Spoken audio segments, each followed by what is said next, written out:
My name is Lauren Mitchell. For 5 years, I quietly held together a department that was barely functioning, managing crises, patching holes, keeping clients from walking away while the company had no idea they were already halfway out the door. I didn't need a title. I just wanted to be acknowledged.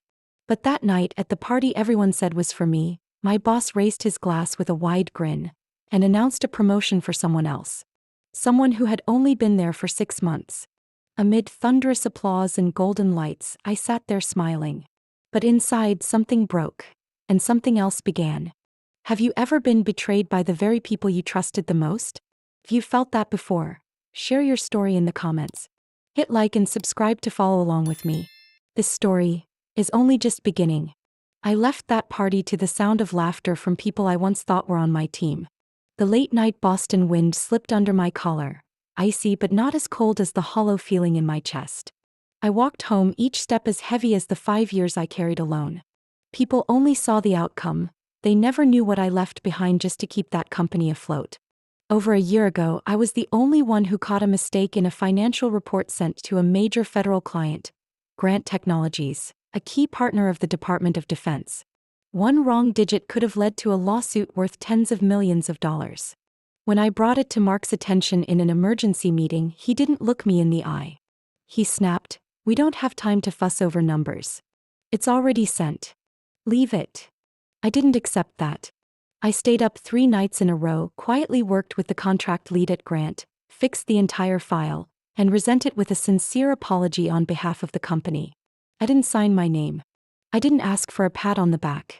I just needed the company to survive. The result? The contract stayed. The client thanked Mark directly, and he accepted the credit like it had been his idea all along. No one ever mentioned it again. At the same time, my mother had just been diagnosed with pancreatic cancer.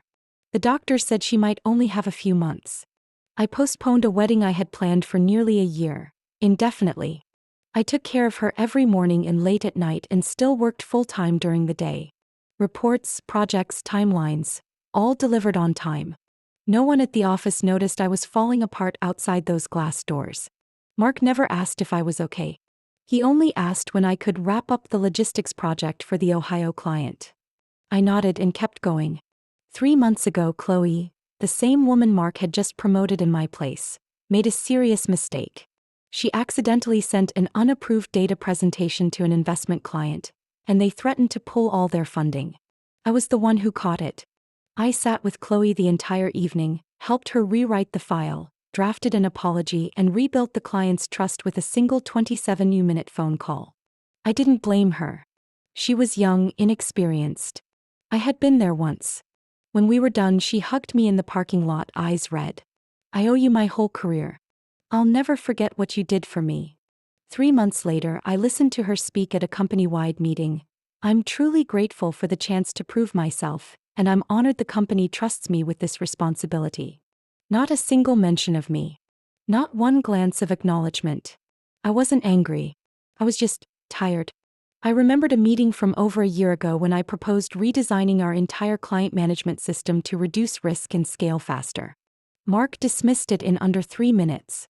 But 6 months later, Chloe presented the exact same proposal, just with a different title, and it was approved on the spot. She was praised as innovative with a strategic vision. I kept smiling, kept nodding, kept jotting down action items in my notebook for the following week. I had grown used to being forgotten in the victories I had started. But what woke me up that night wasn't being passed over for a promotion. It was the toast Mark gave as he clinked glasses. "She brings things to the table that Lauren never had. Take notes, Lauren." I sat there listening to the awkward laughter around the table, saw Chloe glance down in discomfort, and no one said a word. I wasn't mad at them. I had been them. I had stayed silent, avoided confrontation, believed that doing good work would eventually be seen. But the world doesn't work that way. And I knew it was time to stop being silent. That Monday morning, I arrived earlier than usual. Not to start the week, but to end everything. The parking lot was nearly empty. The sun hadn't fully risen. A thin layer of dew clung to the car windows. I stood outside the building for a few seconds, staring up at it like looking at an old version of myself, the one who believed silence and hard work were enough to be valued. I scanned in through the front door one last time. The receptionist smiled and said good morning, having no idea today would be different. I nodded, heading straight up to the 4th floor. My office. No one noticed. No one knew what was waiting for them behind those coffee mugs and spreadsheets. I logged into the internal system. My fingers moved lightly across the keys, but my mind was sharp. For 5 years, I had written, maintained, and refined every single operational workflow in that department. Supply chains, data analysis, contract oversight, crisis management. It all ran through me. Every diagram, every how-to guide, every spreadsheet bore my thinking, even if my name was never on them. I opened the folder called Operations Core. Inside were over 40 strategic documents I had built and updated constantly over the years. No one could run the department without these. But I knew the company never saw them as mine. They thought of them as shared property.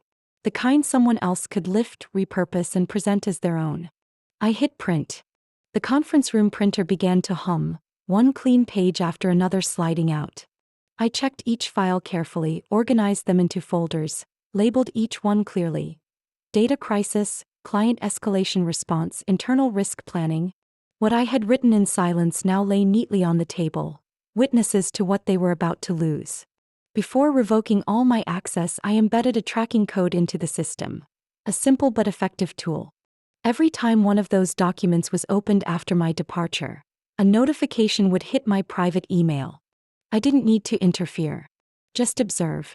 And know that what they thought belonged to the company was still my intellectual property. I drafted an email to the executive team. Subject line: official resignation, effective immediately. The message was brief. No complaints. No explanations. Just a polite thank you and best wishes for future projects. But under that calm surface, the message was clear. I'm gone and I won't be looking back. Before hitting send, I opened one more email window. This one addressed to Lucas Grant, CEO of Grant Technologies, the company's biggest client, and the one they were about to sign a $9 million deal with. I had been the sole point of contact for 2 years. Every meeting, every report, every detail had passed through me. I typed each word slowly, deliberately, as if opening a new door in my life. Lucas, first, thank you for your trust and partnership over the past few years. I'm writing to let you know that I've officially left my former company. Throughout our collaboration, I've done my best to uphold every commitment with transparency and effectiveness. I can't speak to how the current team will proceed, but I sincerely hope the standards we maintained will continue to be respected. I'd be happy to stay in touch. You can always reach me through my personal contact listed below. Wishing you a productive and positive week ahead. Sincerely, Lauren Mitchell. I didn't add anything else. No hints. No persuasion. I didn't need to. Anyone who had worked with me long enough would know exactly where the real value came from. When I hit send, I looked back at the screen, my hands relaxed over the keyboard. The entire room was still, the early morning sunlight grazing the edge of the desk, casting a soft glow on the freshly printed documents. I stood up and gathered my personal belongings. A photo frame of me and my mother from her birthday last year. A blue ceramic mug with the words, "Strong Coffee, Stronger Woman," and a few worn-out notebooks. I packed them neatly into a canvas tote. Everything was simple, organized. No tears. No regret. As I stepped out of the room, I left the stack of documents on the desk with a handwritten note taped to the top page. When everything falls apart, start here. But don't forget who once held it all together. I turned off the lights, closed the door, and didn't look back. I sat in a small coffee shop on the corner of Tremont Street, watching raindrops streak across the glass window. The cappuccino in front of me had gone cold, but I hadn't lifted my hand to drink. After that morning, after all I had printed, sent, and deleted, only one question echoed in my mind. Where do I go next? I didn't want to just find another job. I didn't want to repeat those silent years, sacrificing for a system that only knew how to dismiss. This time I needed something different. A place where I owned myself. Where I didn't have to ask permission just to be respected. My phone buzzed. The screen lit up with a name, Jonathan Reyes. I sat upright. Jonathan had been the former chief technical officer at my old company. One of the few who never tolerated the pointless meetings or Mark's impulsive decisions. He wasn't an easy man, but he always showed up when it mattered. Mark used to call him a thorn in the board's side. Jonathan had left after a heated argument I had witnessed, an argument no one dared to bring up afterward. I picked up the call. Lauren. His voice was calm and low, just as I remembered. Yes, I'm here. Heard you submitted your resignation this morning? I gave a soft chuckle. News travels fast. Who told you? Some people still know who really kept that company running. Word reached me less than an hour after you walked out the door. I didn't say anything. Jonathan paused, then continued. I want to meet. What for? My new company's growing faster than expected. I need someone who doesn't just excel but truly understands the pressure behind data. You were the first person I thought of. I glanced outside. Rain had started to fall harder. Where are you? New office. I'll send the address. Drop by if you're interested. An hour later, I stood in front of a 3-story glass building tucked between rows of modern offices. No flashy signage. No sleek receptionist desk. Just a small wooden plaque. Reyes Data Integrity. Jonathan opened the door himself. He wasn't wearing a suit like he used to. Just a rolled-up button-down and khakis, holding a freshly brewed cup of coffee. Welcome to a place without pointless meetings, he said, half joking. I smiled lightly. Music to my ears. We sat at a plain meeting table. No projector, no whiteboard, just 2 cups of coffee and a thin folder Jonathan slid across to me. I started this company 7 months ago. We focus on data security for high-standard organizations. Banks, government agencies, nonprofits. We don't just protect data. We build internal defense systems against insider leaks. I flipped through the folder. Organizational charts, technical frameworks, a list of clients currently in the pilot phase. Everything was simple but sharp. Classic Jonathan. You didn't just call me here to show off, did you? Jonathan tilted his head slightly, calm as ever.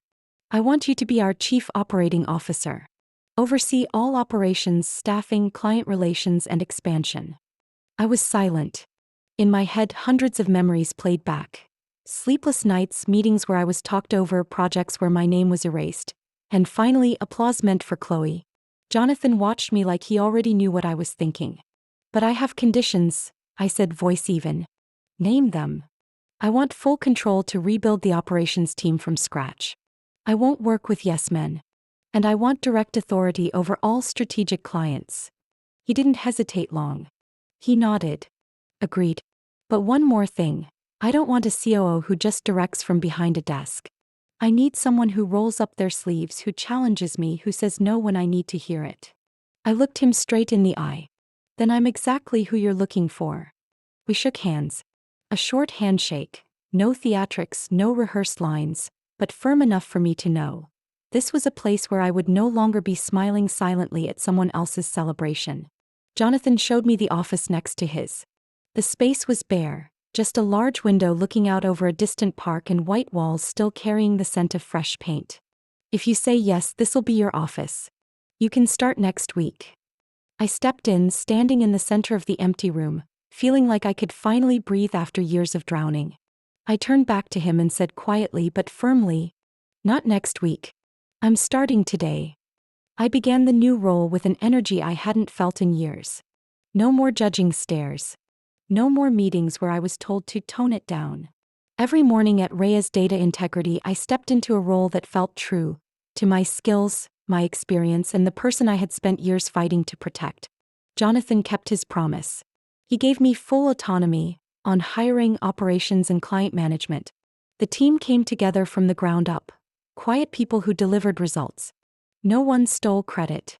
No one stabbed backs. By the 3rd week in, everything seemed to be falling into place. One morning, while I was in a virtual meeting with a banking client in Colorado, discussing the rollout of an internal security layer, my assistant knocked gently on the door. Lauren, someone's waiting in the lobby. No appointment. But he showed a strange-looking ID, dark blue. I looked up. What kind of ID? FBI. I set down my headset, stood up, and felt a knot tighten in my chest. A wave of thoughts surged through my head. Who? What did I do? I walked out to the lobby, where a tall man in a navy blue shirt and dark tie waited.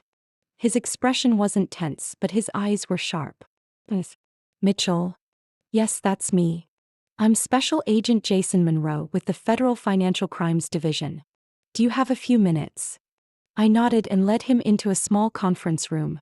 Jason placed a slim folder on the table, sat down, and kept his eyes on me. "We're conducting an investigation related to your former company, Data Vice Corporation." I clenched my hands lightly and waited in silence. "More specifically," he continued, "we have reason to believe that over the past 3 years, there have been signs of money laundering through subcontracting with third-party vendors, particularly involving federal budget contracts." I exhaled slowly. "I don't work there anymore." "We know. That's exactly why we're coming to you. According to our records and internal assessments, you were responsible for developing most of the contract monitoring procedures and directly managed government-client relations." I looked at the folder in front of me. I saw a lot of suspicious financial issues, but I assumed they were just accounting errors. Jason nodded. "That's what makes this complicated. They were well hidden. Payments split up, fake completion reports, even falsified processing timestamps to match the books." I recalled the times I'd been denied access to financial reports, the evasive responses from accounting, and the way Mark used to tell me, "Just focus on your part, don't dig into things that aren't your responsibility." Jason leaned slightly toward me. "We don't suspect you were involved. But we do need information. Any data you still have, memos, emails, system logs, anything that might show sudden or unusual changes in major contracts." I nodded. "I no longer have access to the official system, but I do have a personal backup of our internal operational procedures, including the contract oversight requests I proposed, which were rejected." Jason offered a faint, appreciative smile. "Would you be willing to share those with us? I'll send everything by the end of the day. But I need one assurance from you." "Go ahead." "I don't want my name involved in the press unless absolutely necessary. I don't want my current team to be affected. I just started over." Jason nodded again, this time more sincerely. "We understand. And we'll respect that as much as the law allows." After the agent left, I returned to my office, closed the door, and sat quietly for a few minutes. The initial shock faded, replaced by a deeper anger. Not at the FBI, but at the way my former company had operated, covert, reckless, and willing to use people like me as shields.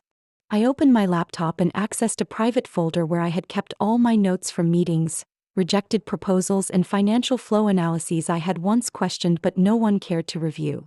Each file had a coded title, my own system, one only I understood.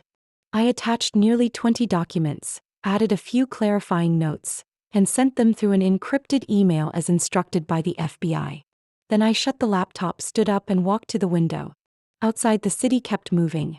But I knew at that very moment, inside the familiar walls of Data Vice, someone was starting to feel the first tremors. And they had no idea where it was coming from. The phone rang just before 1 a.m. The screen lit up with the name Chloe Evans. I stared at the dim glow for a few seconds before answering. "Hello." The first sound wasn't a greeting, it was sobbing. "Lauren." I didn't know who else to call. I sat up, voice steady. "What happened?" "Mark. He pulled me into an emergency meeting just before midnight. He dumped everything on me because the grant contract was canceled.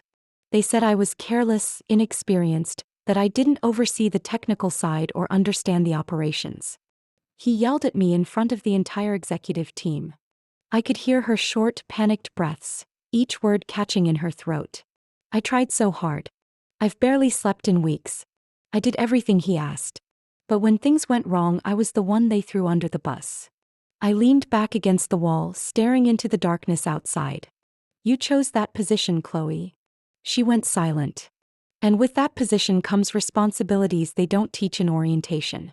You don't just sign contracts, wear a nice dress, and give speeches. You have to carry the weight of the chair you fought to sit in." "I didn't fight," her voice grew softer. "I didn't try to take it from you. I thought if I worked hard enough I could handle it." I sighed, not with anger, just resignation. "Maybe you could have. But not by letting others elevate you without understanding the cost. Now you have to learn how to stand on your own after betrayal, Chloe.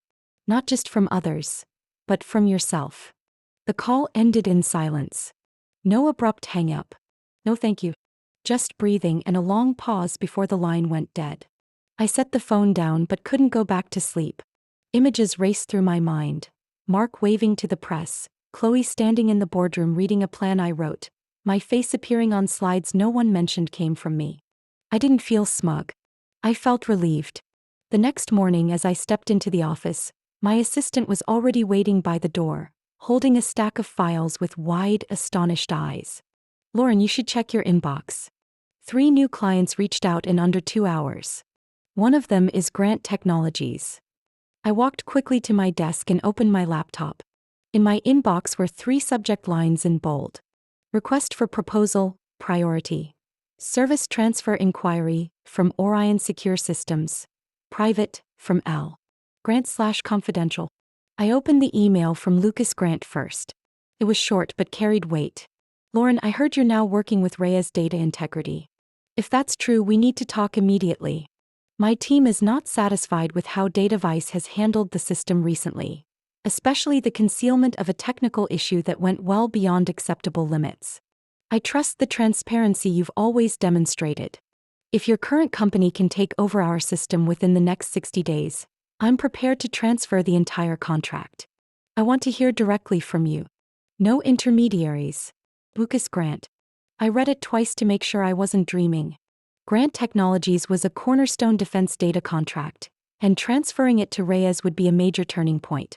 I glanced at Jonathan through the glass wall of the conference room, then opened the other 2 emails. Both Orion and a major financial provider also wanted out of DataVice. 3 major clients, 3 dominoes falling in succession. I hadn't sent a single invitation. They came to us on their own. I stood up and walked into Jonathan's office, my voice steady. "We need to assemble a transition team for 3 incoming clients. One of them is Grant Technologies." Jonathan looked up, raising an eyebrow. He reached out. "Last night I just sent an email saying I was no longer with DataVice. This morning he sent an official request." Jonathan smiled, a rare glint of satisfaction in his eyes. "I bet Mark is losing it." I was quiet for a few seconds. But in my mind it wasn't Mark I pictured, it was Chloe. Sitting in the conference room, blamed, isolated, cast aside the same way I had once been. But I no longer had any reason to go back. Not to rescue, not to retaliate. Only to move forward. I returned to my desk and started drafting the staffing plan for the Grant System onboarding project. The processes I once wrote would come alive again, but with my name. With my team. In a company that knew what it had. 2 weeks after Grant Technologies officially transferred the full contract to our company, the data tech industry started to shift. Calls to our office surged, not just from new clients but also from journalists, financial reporters, and even former DataVice employees. I received an email from a cabinet-level address, usgov.senate_committee@cnf.ec.gov. The subject line was cold but weighty. Closed-door hearing summons, United States Senate Federal Finance Committee. I read the message several times, feeling a chill run down my spine. I was being summoned as an internal witness in a federal investigation concerning manipulated government contracts during Mark Benson's tenure. The news spread quickly. 2 days later, the Boston Ledger front page read, DataVice CO suspended amid federal contract fraud and money laundering investigation. The DataVice board temporarily suspended Mark, pending the investigation. Those who had once stayed quiet now scrambled, suddenly acting as if they had always known something wasn't right. I didn't say a word. I didn't post anything. Not even to Jonathan. The morning of the hearing, I wore a white blouse and a navy blazer, my hair pulled back neatly. The Senate offices were inside a classic marble building in D.C., where every sound seemed muted beneath the high domes and long burgundy-carpeted hallways. An agent led me into the closed hearing room. No cameras. No press. Just 7 committee members, 2 financial investigators, and 1 government attorney. Lauren Mitchell, the chair began, his tone steady and clear. Thank you for your cooperation. The materials you've provided have opened several new lines of inquiry. But today, we need to confirm some details and request original versions of the systems that were altered during your time at DataVice. I opened my encrypted laptop, connected an external hard drive, and walked them through each document, each note. Some emails had been removed from the company's shared system, But I had backups. Some proposals I had submitted were rejected with a single line, "No need to overthink." I pointed to each timeline, cross-referenced it with financial reports, and demonstrated inconsistencies in cash flow routed through unverified third parties. One investigator nodded. "Your analysis is clear. Why didn't you come forward sooner?" I looked at him, eyes steady. Because I believed if I kept doing the right thing, things would eventually change. And because I thought loyalty would be seen as a virtue, not a weakness to be exploited. No one responded. The room went quiet for several seconds. A senator seated at the end of the table spoke softly. "Mitchell, are you aware that your actions today could directly impact the prosecution of a former executive?" "I am." "And you're still choosing to provide all this data?" I nodded. "I don't want to see another person placed in a decision-making role just because they're good with words, only to damage the entire system while no one dares speak up." The hearing lasted nearly 3 hours. When I stepped out of the building, the sky was overcast. No wind. No one waited outside. No reporters. No camera shutters. Everything was eerily still. But I knew what had just happened inside was anything but quiet. That afternoon, I returned to the office and said nothing about the trip. But by that evening, my phone rang nonstop. Jonathan walked in holding an iPad already displaying a live news stream. "You'll want to see this," he said, placing it on my desk. On the screen was NBC's evening report, "Federal Contract Fraud, PO Exposed by Former Senior Staff." The subtitle read, "Internal Source Provides Evidence of System Tampering Over a 3-Year Period." My name wasn't mentioned. My photo wasn't shown. But every detail matched exactly what I had just testified. Once again, I found myself surrounded by silence. But it was the silence of someone who had lit a spark and stepped back to watch it spread through every level, every corridor, of a system once believed to be untouchable. The email arrived Monday morning while I was in a product development meeting. My phone screen lit up with just 4 words. "Mark Benson, urgent request." I didn't open it immediately. I placed it face down on the table and let the meeting continue as usual. Only after the room had cleared did I lean back in my chair and read. "Lauren, I know this may come as an unexpected request from me. But I have to be direct. The company is on the edge. The board has asked me to find a temporary replacement while the investigation continues.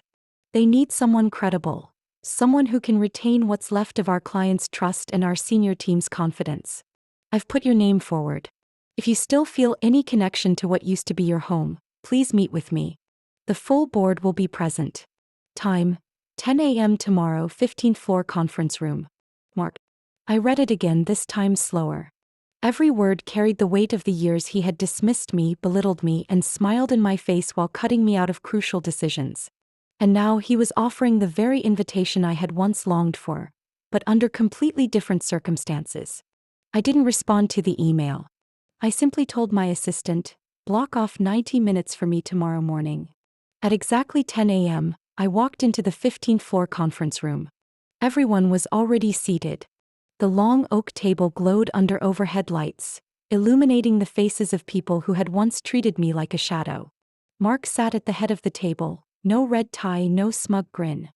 He looked like a faded version of himself, sunken eyes, graying temples. One of the board members stood first. "Thank you for coming, Lauren. We know this isn't an easy situation. But frankly, you're the only one with the credibility and skill to stabilize the company, even temporarily." I took my seat, placed my bag on the chair beside me, and let my gaze pass over each face, finally resting on Mark. "I have a question," I said, my voice calm but firm enough to silence the room. "If I hadn't resigned 3 months ago, if I had stayed, would you have ever—" I looked straight at Mark. "Would you have ever considered me for an executive role?" Mark lowered his head. 1 second. 2 seconds. 5 seconds passed without a word. Finally, he gave a faint shake of his head. I nodded slightly as if I had known the answer but needed to hear it spoken. "Then I'm not turning down the opportunity. I'm turning down the delay." A board member interjected, trying to sound gentle. "Lauren, we understand you have every right to be angry. But right now the company needs someone to step up. Someone truly capable." I turned toward him, eyes steady. And what makes you think I still want to tie myself to a place that didn't see my value until it fell into crisis? Mark looked up, his voice hoarse. Because you're the only one who ever held it together. I exhaled slowly, leaning back in my chair, hands folded across my chest. True.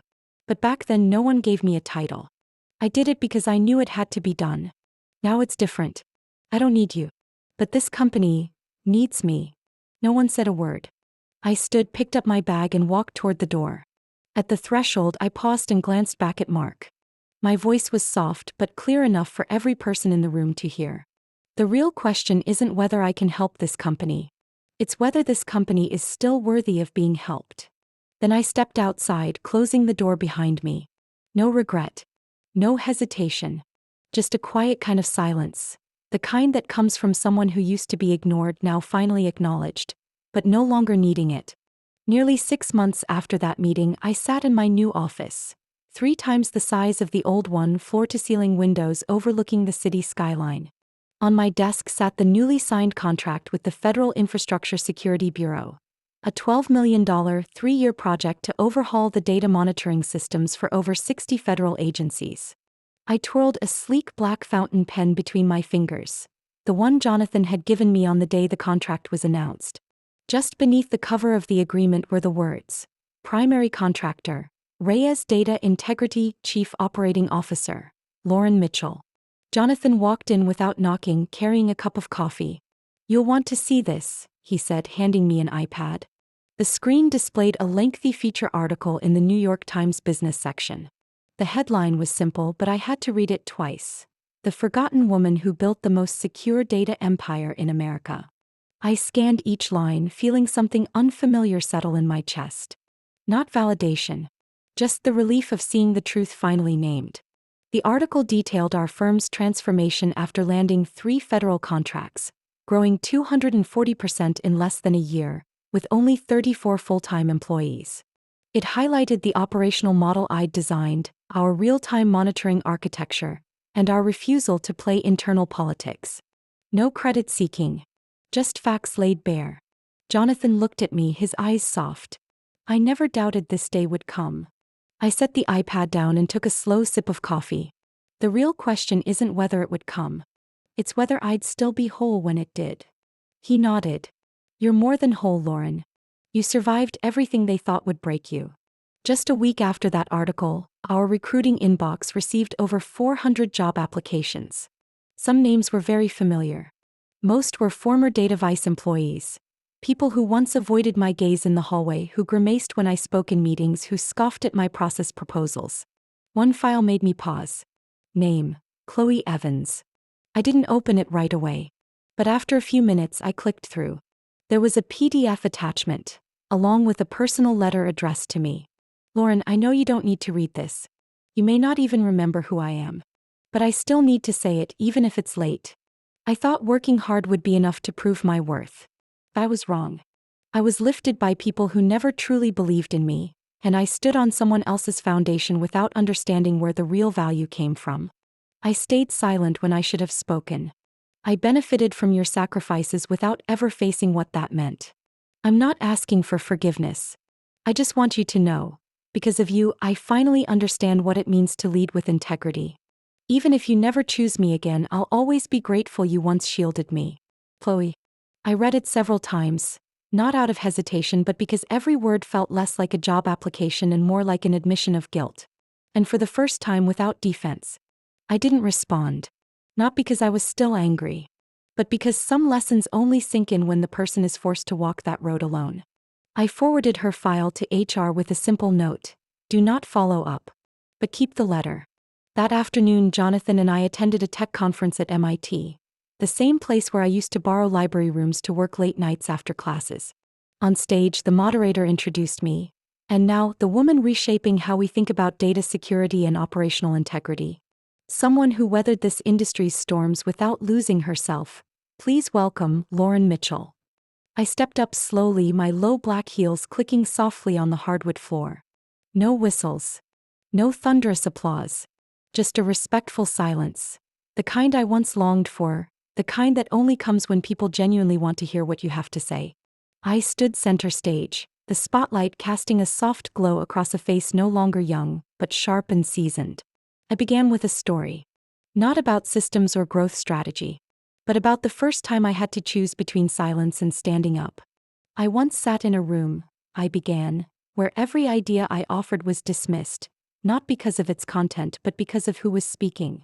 I watched a proposal I had written be presented by someone else, signed by someone else, and praised by someone who had never even opened my file. A few heads nodded in the front row. One female IT professional dabbed the corner of her eye. I knew I wasn't alone. Someone once asked me, how did I not fall apart after all that? After the betrayal, the silence, the cruelty disguised as leadership smiles. I paused for a moment. The cameras panned toward me and every eye in the room locked in. I spoke slowly. They thought I stayed silent because I was weak. But the truth is I was observing, remembering, and waiting for the right moment to go further than they ever imagined. The room erupted in applause. Not because I said something poetic, but because it was raw, simple truth, no polish needed. A young reporter raised her hand and was given the floor. Do you regret not speaking up sooner? If you had, maybe your former company wouldn't have collapsed. I looked at her, her eyes bright just like mine once were, full of hope that a voice could change the world. I answered in a calm, steady voice. Not every truth is heard just because it's spoken. And sometimes, patience is the very thing that keeps you standing long after others have fallen. Behind me, the giant LED screen lit up with a short news flash. Data Vice officially shut down. Remaining assets to be auctioned to repay debt. Department of Justice confirms. Criminal prosecution phase has begun.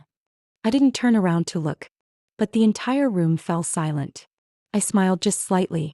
Not the smile of victory, but the quiet relief of someone who had gone far enough, deep enough that recognition was no longer necessary. I gave a small nod before stepping off stage. The applause swelled again, wave after wave. Someone stood up. Someone whispered my name, like they were calling their own hidden story into the light. I walked through the spotlight toward the wings. No turning back. Because I knew, the past had finally been returned to where it belonged. I don't know if my story reached you. But if you've ever been pushed aside, ever worked silently hoping someone would notice, ever held your words because you thought silence was noble, then maybe you understand how I made it through those years. I'm not sharing this to complain or boast, but to remind you, sometimes you don't need to fight loudly. Just stay steady, stay aware, and stay ready. Because even if your moment doesn't come quickly, it will come. And when it does, step into it with the strength you've earned all along. I'd love to hear your story. What made you stronger? What did you have to let go of in order to hold on to yourself? Share in the comments. Someone out there may need your voice to carry them forward. And if you'd like to keep walking this journey with me, don't forget to subscribe. I'll be sharing more stories. Some about the shadows we think we can't escape, and others about the warmth of family, love, and the little things that give us just enough to stand again in the storm.